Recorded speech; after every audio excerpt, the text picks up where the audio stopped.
I'm Maddie. I have vocal nodules.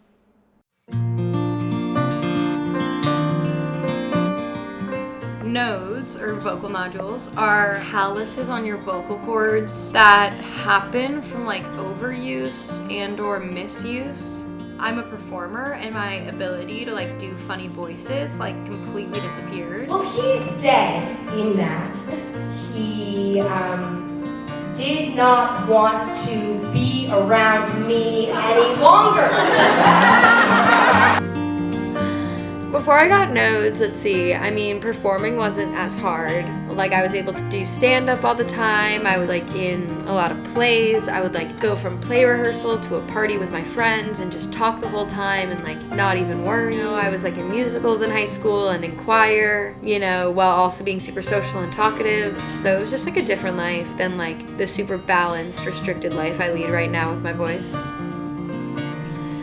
Well, you know, the thing about nodes is that I'm sort of able to like schedule out my talking so that I only talk for things like performances or like writing groups. Like sort of how I've chosen to handle it is like mostly saving my voice for things that relate to like my career or like my artistry, I guess. And then it's usually with like friends that I text a lot. But even in performances or like in performance spaces, like with collaborators or something, like if I'm working on something, Zoom is really nice. Like it's nice it's in the pandemic because I'll just start typing and it's like fine. So it sucks, but it's fine.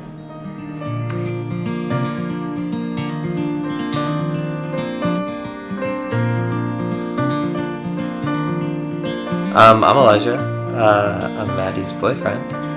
Yeah, we've been dating for a year and a quarter, as of like a week ago. The hardest part about dating somebody with vocal nodules is definitely that it makes her really sad. I mean, there's a lot of like logistical like things, like, you know, reading texts out loud, or, you know, I don't know, that's kind of the only one, or reading texts to myself or whatever, but all that is pretty small. Like, it doesn't really make a huge difference in the way we interact, I think. It's not hard because it just kind of feels like it's part of like dating and part of like, you know, being in love, is to just kind of adjust to what your like significant other needs.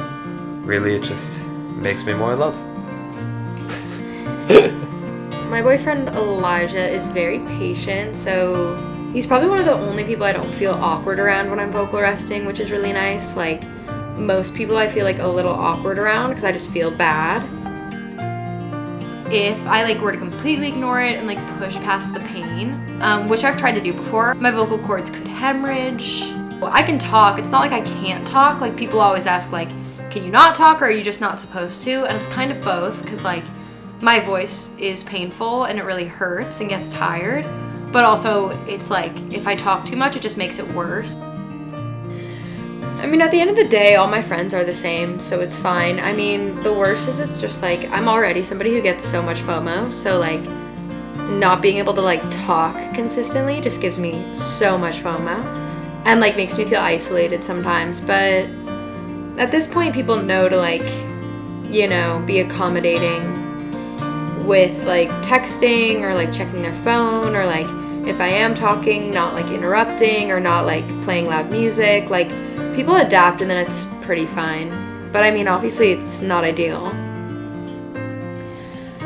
I think after my surgery and after I get over not only this vocal injury but also the pandemic, like this is just a horrible time for me in general. And I think after I'm on the other side, I think I'll be able to reflect on it and think about just like how important it was that I was as supported as I was. Like, I'm just so lucky for like all my friends and my roommates and my boyfriend, like, who have just like supported me so well. And I don't know, this time has like really taught me a lot about like, even when I can't talk, like being around people who I love and who love me is really, really important. And I think I'll always be grateful for that.